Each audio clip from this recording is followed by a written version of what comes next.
Le premier vol commercial spatial de Virgin Galactic a atteint l'espace. Hier, le vaisseau a dépassé les 80 km d'altitude. À la limite, vous le savez, marquant le début de l'espace selon l'armée américaine. Une réussite après 5 missions test depuis 2018 et une étape majeure pour la compagnie qui intervient après près de 2 ans de retard.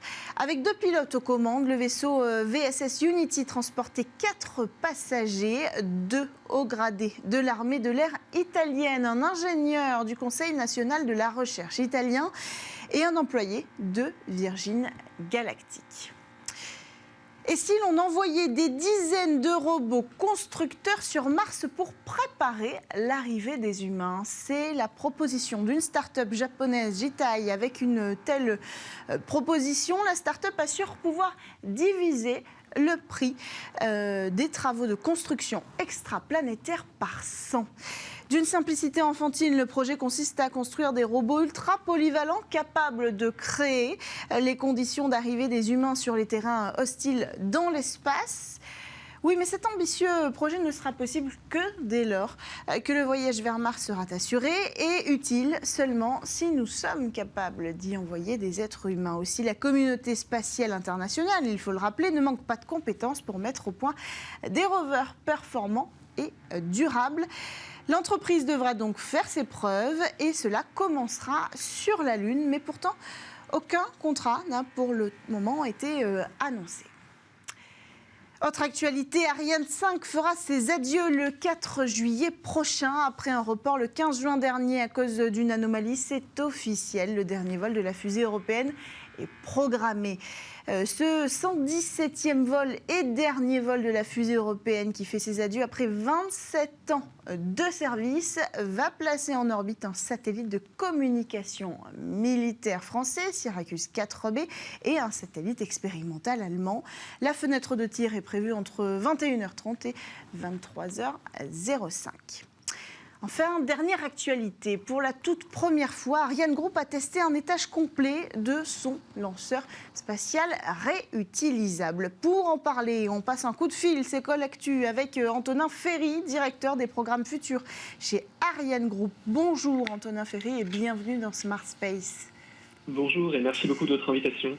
Alors, le moteur Prometheus, c'est un moteur qui a vocation à être réutilisable. Il est fabriqué à Vernon, site historique d'Ariane Group. Et en décembre déjà, vous aviez effectué un premier test concluant. Qu'est-ce qui fait donc la spécificité de ce test-là ? Absolument. Alors, vous l'avez rappelé, en fait, aujourd'hui, l'Europe ne dispose pas de lanceurs réutilisables. Et pour ça, une des briques technologiques qui lui manquait, un moteur très spécifique, un moteur réutilisable et à poussée variable. Ce moteur, sur lequel on travaille chez Ariane Group, c'est le moteur Prométhée que l'on est en train de développer. Et là, le 22 juin dernier, on a eu un événement important qui était la fin de la première campagne d'essai de ce moteur. On a eu un certain nombre de campagnes successives. Et là, on a réussi un essai complet de 12 secondes qui visait à qualifier toute la séquence de démarrage de ce moteur. Ça s'est déroulé avec succès, c'est une étape majeure pour nous. Et alors, auparavant, vous aviez pu le tester avec un étage de Thémis ? Alors absolument, en fait, vous le soulignez, c'est important, ce n'est pas le moteur seul qui est développé, puisque l'intérêt de ce nouveau moteur, c'est de l'utiliser sur un démonstrateur d'étage réutilisable.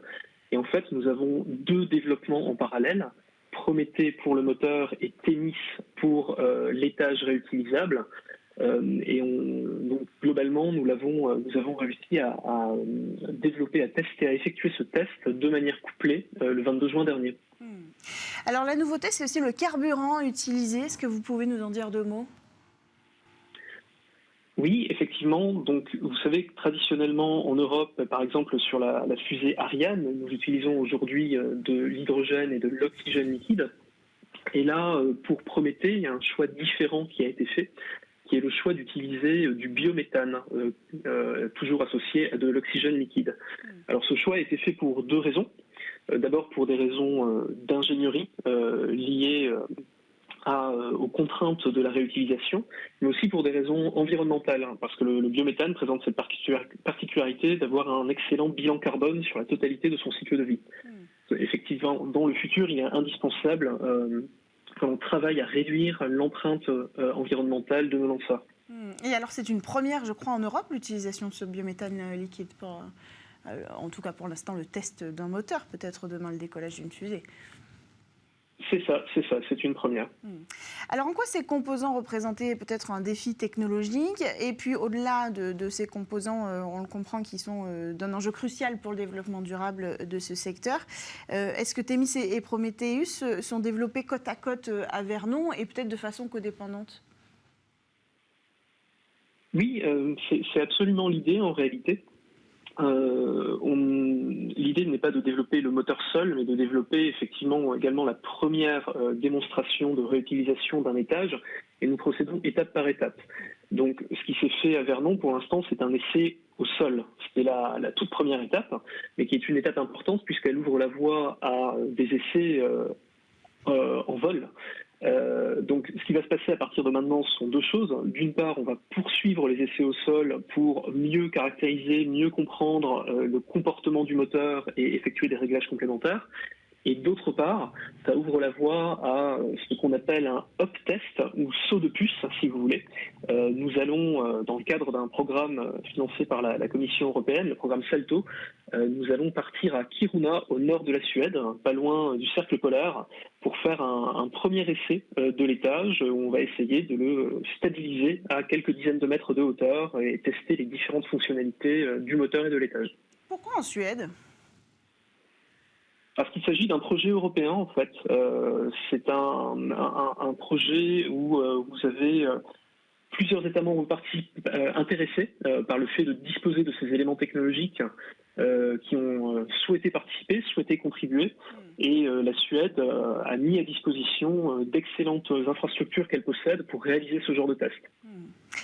Est-ce qu'il nous manque aujourd'hui des briques technologiques pour aller au bout de ce démonstrateur de lanceurs réutilisables et demain avoir effectivement pour l'Europe un lanceur réutilisable opérationnel ?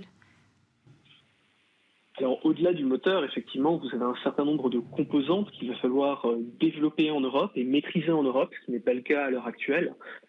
Si je cite quelques exemples, par exemple, ça peut être un nouveau programme de vol, puisque gérer la redescente d'un étage, c'est quelque chose qu'on ne faisait pas jusqu'à présent.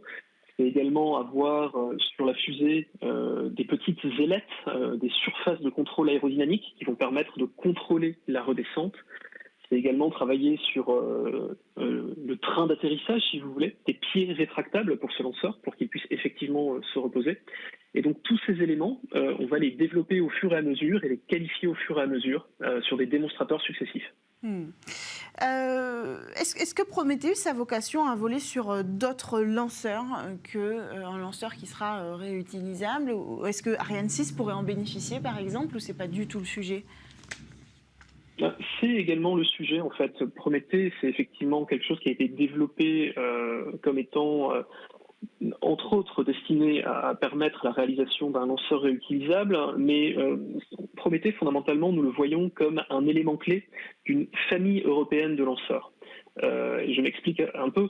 On pense que ce moteur, on va pas uniquement l'utiliser pour nos propres projets, mais notre ambition, c'est de le commercialiser, de le mettre à disposition des startups européennes qui souhaiteront l'utiliser pour matérialiser finalement le fait qu'on ait une excellence européenne qui soit au service de l'écosystème européen. Et entre autres, s'agissant de notre propre projet, on imagine également que ce moteur pourrait être un jour intégré sur Ariane 6. Dans quel laps de temps, enfin, on parle de quelle temporalité d'ailleurs pour voir peut-être voler ce moteur? Alors, pour voir voler ce moteur sur un démonstrateur de réutilisation, là on parle d'une temporalité assez proche. Notre ambition, c'est de réaliser ça dans les années qui viennent. S'agissant de l'intégration sur Ariane 6, c'est quelque chose qui n'est pas immédiat dans la mesure où il faut développer une version fonctionnant à l'hydrogène liquide de ce moteur. Comme je vous disais, pour l'instant, il est conçu pour fonctionner au biométhane. Donc il y aurait quelques aménagements technologiques avant une éventuelle intégration sur Ariane 6. La temporalité n'est pas la même. Alors, dernière question, vous êtes directeur des programmes futurs. Quels sont ces programmes que vous porterez peut-être dans les prochaines années? Est-ce qu'on peut en avoir un exemple ou est-ce que tout est là dans cette clé de la réutilisation? Alors, nous sommes actifs chez Ariane Group sur un panel de technologies expérimentales relativement large. Donc, effectivement, la réutilisation est un des sujets majeurs. Et Prométhée et Thémis sont deux sujets qui nous occupent énormément. Mais on ne s'arrête pas à ça. Il y a par exemple un deuxième élément important que je peux citer, c'est la question du vol habité. Et notamment de la question d'une éventuelle capacité européenne en matière de vol habité. Vous savez que en fin d'année 2023, il va se tenir un conseil des États européens pour évoquer la question, évoquer l'opportunité que l'Europe avance sur la question du vol habité. Et côté Ariane Group, nous souhaitons proposer ou mettre à disposition des États un certain nombre d'innovations qui permettraient de matérialiser cette ambition. C'est un projet qui s'appelle SUSI, qui est un projet d'étage supérieur réutilisable, donc capable de revenir sur Terre, dans une première version avec simplement du cargo et éventuellement dans une deuxième version capable de s'adapter au vol habité. Donc c'est un deuxième axe de développement assez fort pour les programmes futurs chez Ariane Group.